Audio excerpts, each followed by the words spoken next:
And in this section, this is actually my favorite section. We're going to be covering this 11, yeah, we're still on 11, yes, 11J 1 and 2. This is all going to be about business. Now, first things first, you're going to want to hit up the SBA.gov website, the Small Business Administration. Now, this organization, they don't give you loans. What they do is they certify loans. So what that actually means is you still have to go around to your local bank, like, where did I put up that website here? Yeah, right here. A bank or a credit union preferably. And then you're going to want to shop around and see which banks or credit unions offer you the best loan deals that are out there. So they're probably lower interest rates or better deals. Just find out what your local banks offer and see what's out there. Now, the thing is with the SBA, the way they certify, there are a lot of stipulations and conditions. And most of them, of course, are supposed to work out in your favor. If you check out this is the Pittsburgh district office, but the notification is actually applies for every veteran that's out there. There's something called the Veterans Advantage Loan. So if you meet these criteria, there's two different loan criteria, or actually, I'm sorry, three. So there's the 7A loans, which are 125K and under. Then there's between 125K and 350, and then something that's like overall that covers the entire range. They all have different stipulations. If you meet them, hey, great.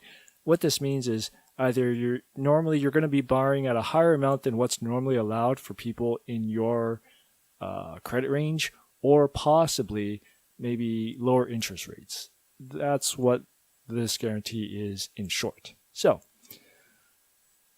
that's the Small Business Administration. They also offer a lot of different resources that you definitely want to check out. You definitely want to subscribe to their newsletters or whatever resources that they do have. At one point, they did have a podcast. I'm not sure if that's still around. But as far as this goes, looks like their blog is actually active. So check them out. They're pretty nice reads.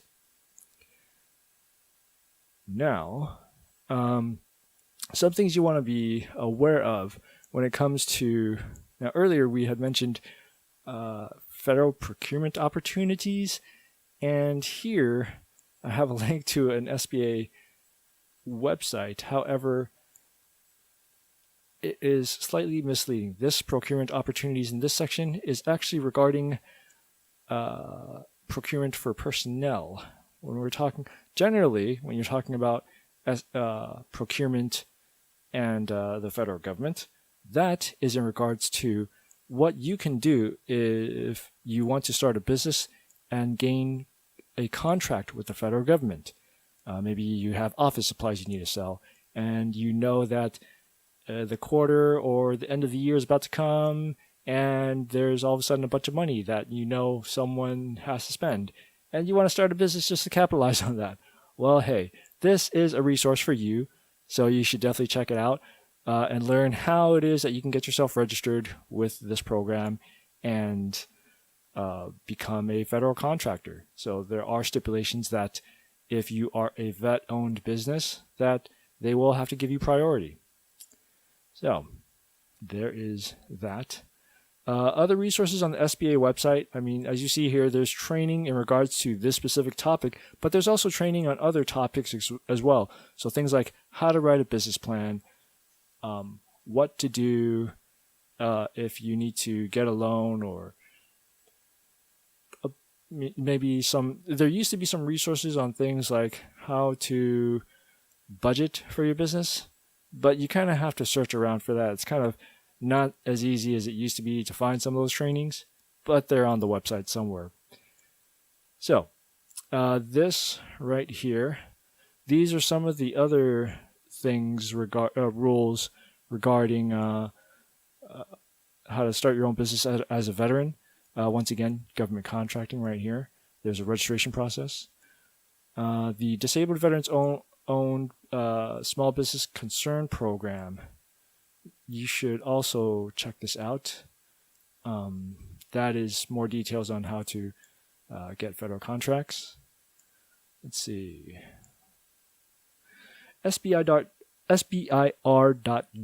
This is interesting in that it's a program for you to find investors. And actually, if you go to the SBA's website, there is a section where you can actually find not just investors, but so you have investment capital and grants. So the SBIR is for grants, investment capital. If you click on that, you can actually find individuals like rich people who are looking to throw their money at.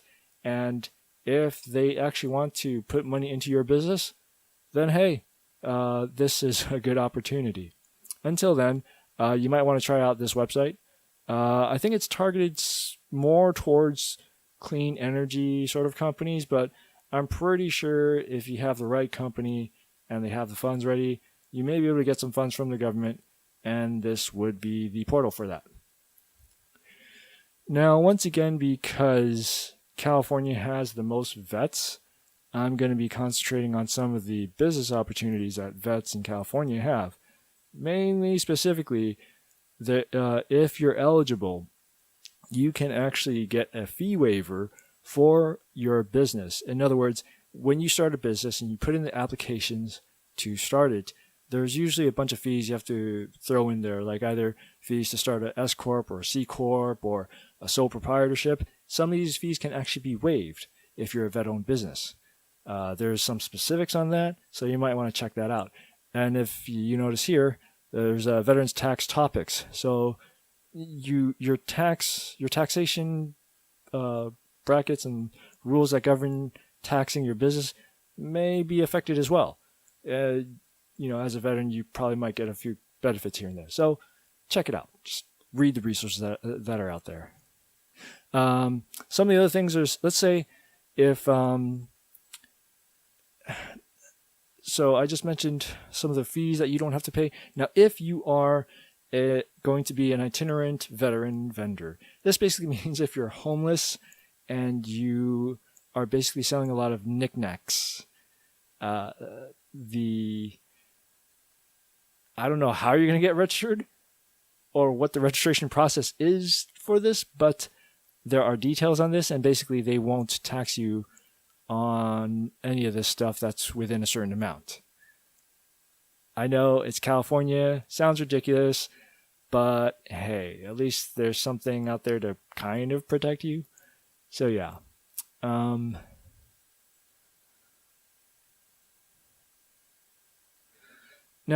the other thing that the SBA also provides is counseling.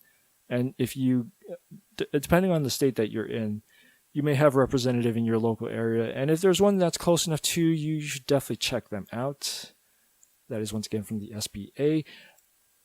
There's also this thing called the Office of Veterans Business Development. And if you scroll down all the way here to the different resources that are out there, there's Boots to Business Reboot, Veterans Business Outreach Center, Bunker Labs. I've actually been to one of their events in my local area, and they were pretty good. Basically, these are a lot of events where you can network with other veterans that are also trying to start their own business and, trying to find out what their pains and problems are. Also, if there's a business where maybe your business might be able to help out someone else's business, you can actually partner up with these guys. Really good stuff. You definitely want to check out all these events that are out there. Some of them also have training programs as well that you can check out. So yeah, this website is now what used to be this thing right here, OVBD. I can't remember what OVBD stands for, but it's now this, the Office of Small and Disadvantaged Business Utilization Program. Once again, this is resources that the VA specifically now has for you to start your own business. I have not used this, but I think, if I'm not mistaken, it's kind of involving the Chapter 31 and using the VA to help fund your business program. So it's kind of new. I don't have too many details on this, but once again, more resources for you to use. Now, the other one here is buzzgate.org.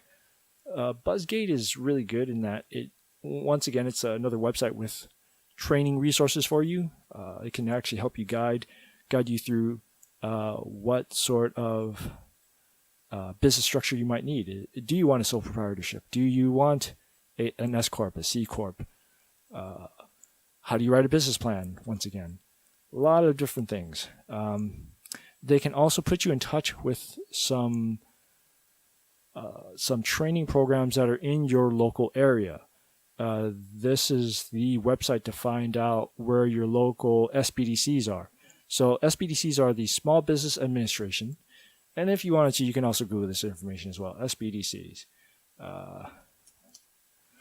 So these guys are they're like an arm of the SBA, but they provide counseling and they provide training and they set up some of these things.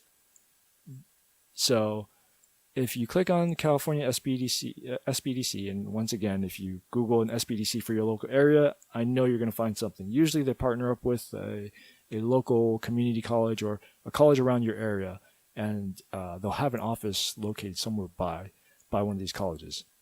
So check them out. They'll also provide training and resources. So business links, business tools, hey, yeah, there's a lot here, and they've changed their website quite a bit over the years. So yeah, there's that. Score.org is another resource. This right here is a list of all the templates that are available. So things like competitive analysis template, or let's see here, a marketing calendar template. They also have things like, how to budget, sample business plans, things like that. There was another website here. Score.org template something. Plan templates. No, wait. There we go. This page right here. No, not that page. Dang it. I lost it. There are a lot of different templates on score.org, and I'm sure if I find the stupid URL for it, I will definitely have a link to that in the links down below. So, Score, who are these guys? These guys are a bunch of retired business folks who've already been successful in starting their own business. What they're doing is taking their time out of their hands and volunteering to help you out with your business. So they can be your mentor, they can provide you training, and it doesn't even stop at the training. It can even, this relationship between you and your mentor can continue all the way until a certain point in your business. And if you're successful enough, you can say, oh, hey, it's been great. So that's pretty much that. Score. Good resource. That is the website I was looking for. The Business Planning and Financial Statements Template Gallery. So they have all these templates that you can use, and they are very, very useful. A bunch of Excel sheets and Word documents that you can use to kind of help jot down things for your business. Very useful. That corresponds to this section right here. There's the veteranscore.org, which I personally have never used, but it's kind of like what we were talking about earlier with bunker labs and things like that. This is one of the first organizations that popped up to provide a networking opportunity for veterans who are starting their own business. Education programs, you can make connections. I mean, I've never really used this, but it's another resource that's out there.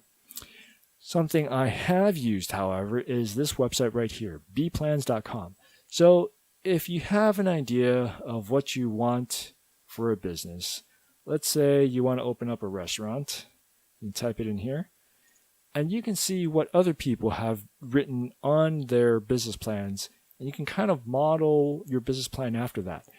And when you go back and shop around for your different business loans, through the credit unions or banks, they're gonna want to see a business plan. A business plan basically says, this is my business, this is how I intend to make money, and this is how I intend to pay you back, pretty much. So this thing isn't loading right now because it's a pain in the rear. But anyways, if this loads up, you'll see a giant list of business plans. You can go in there, check them out, see what there is, and it's wonderful. So that in and of itself is the nutshell version of resources that are available to start your business plan. But there is one last thing. Now, a lot of people, usually whenever they try to start a business plan, oh, now you pop up. Great, thanks. So yeah, restaurant business startup guides, B plans. You can check it out. Anyways, so a lot of people that think about starting their own business, the thing that stops them is this very process is in and of itself. Because if you check this out, they're going to divide a lot of these business plans into giant reams of, I don't know, let's see, catering, bakery business plan. Yeah, sure. Click on it. There we go. You have an executive summary, blah, blah, blah. What your mission is. There are 8 pages with estimates of, hey, this is what I plan to make in 12 months or whatever. You have your business estimates. You have a good, bad, and an okay estimate. You have all these different things that you have to do to prepare for your business plan. Some would argue, however, that that is all too much and unnecessary. If you read the book $100 Startup, this guy named Chris Guillebeau, hard to pronounce name, but I can also give you a link to the book.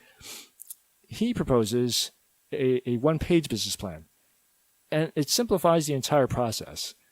So the idea is, if you answer all these questions here, you pretty much have a business. You don't have to worry about writing like an 8-page business plan with an executive summary, listing out all the officers that will be in your business and what roles do they carry and blah, blah, blah, blah, blah.